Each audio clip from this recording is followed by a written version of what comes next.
Good morning everyone, the MMDA are back on the IBP road. They're going to be looking for things like coding, overloaded tricycles, overloaded jeepneys, those without helmets, all the usual violations that you see. They want to try and crack down on these things and make public transport and the roads in general a little bit safer.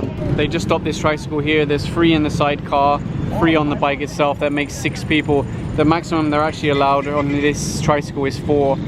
This one has 5, so they're also dealing with that. And you can see they're also operating on the other side of the road as well. And you can see there's a growing line of tricycles that are now being ticketed.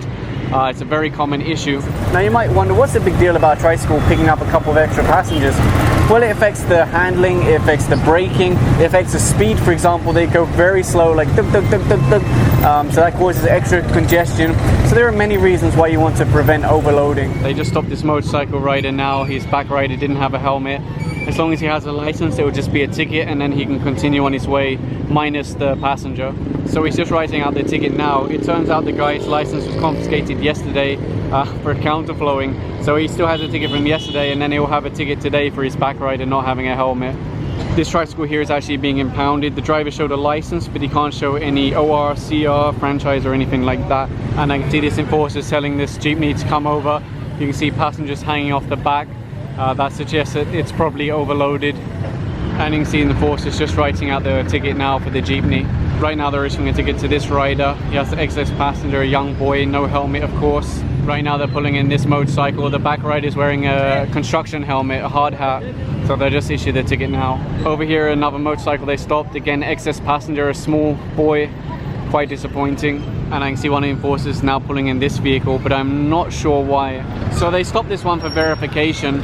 They checked the registration, that's okay. They checked that it's allowed a top load. That's also on the document. So no problem, he can go on his way. Right now this motorcycle is being impounded. They originally stopped this lady because she's wearing slippers, which is a dress code violation. When they asked to see the driver's license, she wasn't able to show it. So the bike's being impounded now. So we're now back in Barangay Longos. The first thing I noticed is that the burger thing is back here. Last time what they did was they transferred it from there to here, but now it's gone back. It's not taking up as much space in the road as last time, but it is there again. You can see right now there's some coordination between the barangay and the MMDA. I see they also have one of their traffic enforcers here today. Hopefully they'll be joining the operation so they can also issue their own tickets. Maybe do the anti-smoking, anti-littering in public places also and things like that. And further along the road I can see some more of the obstructions are back again. This is a reality when you allow people to keep the stuff rather than confiscate it. It often just ends up back in the road as an obstruction. Right now they're getting ready to tow away these 2 trucks parked on the sidewalk. There's no driver. Here's an example of a vulcanizing shop. They don't have anywhere for customers, so of course they park here on the road. Not only is this on the road, but it's on a corner, which is even worse. That's why I never understood how these kind of vulcanizing shops are allowed to operate. Here you can see they're vulcanizing this tricycle. They're using the sidewalk, so obstructing the sidewalk, obstructing the road. No drivers appear to take the ticket for this one, so it's going to be towed away to clear the obstruction. And over here they're issuing a ticket to this tricycle for illegal parking and then allow him on his way. Right now they're looking at this one here. Not only is it parked in the road, but it's on the edge of a corner. And actually they've called in the tow truck because it's not in a drivable condition. So they'll tow it away to clear the obstruction. And over here they issued a ticket to this one, partially on the sidewalk, partially in the road. Over here the enforcer is issuing a ticket because the rider of this motorcycle wasn't wearing a helmet.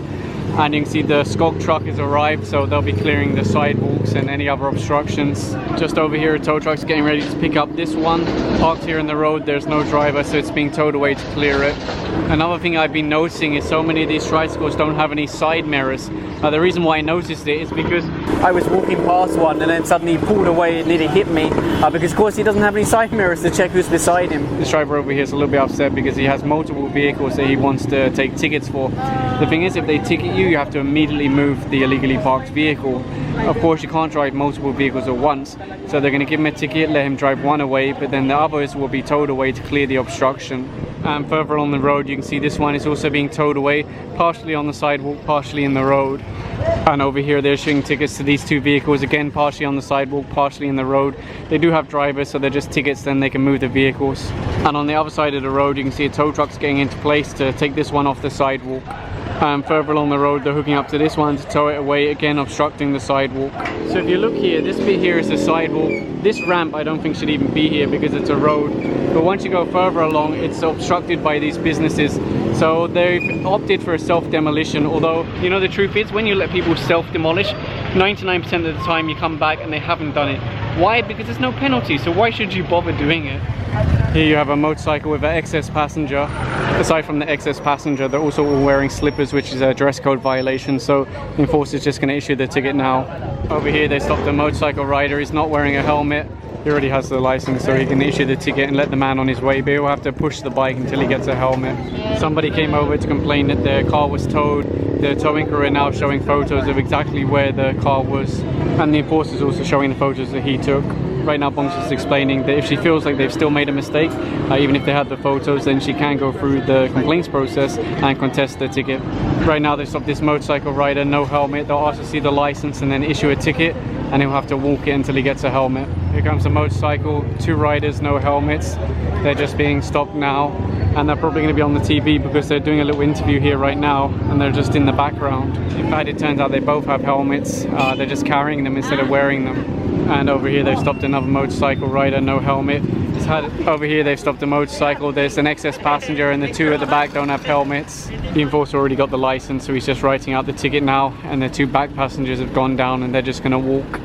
Here's an example of what should be a road, but it's being used for a chicken, it's being used for furniture, it's being used for storage and all kinds of things, parking. I don't think you could even fit a car through here anymore. Maybe a motorcycle and maybe some tricycles, but not a car. So you can see they've already started removing stuff, and some people are doing self-demolition. At the end of the road they just broke the chain off this gate so they can open up again. It's meant to be a through and through road, but it was gated up and locked, and they're actually removing the gate completely to make sure nobody locks it again.